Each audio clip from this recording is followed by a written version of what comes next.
simply have a system in our Congress, right, which affords, we have a winner-take-all system in the Congress.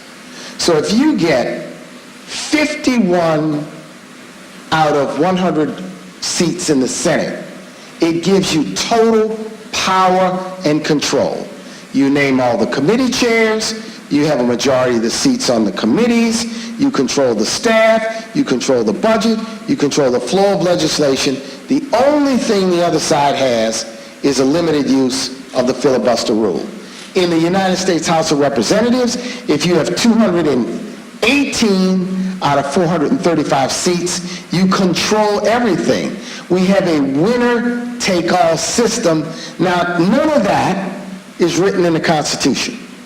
None of that is written hard in the laws. That's the custom of our political system. And I ask myself, and I wonder if that is fundamentally the problem, right?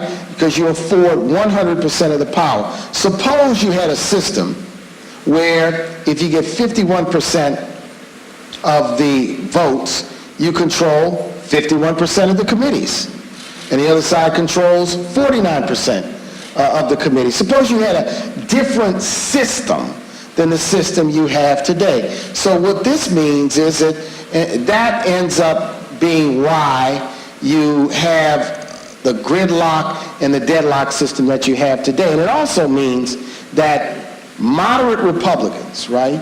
Moderate Republicans, the way hardball politics is played is if they want to break ranks, they've got to be able to take the risk that their colleagues might say, look, if you break ranks with us, we're going to strip you of your committee assignment.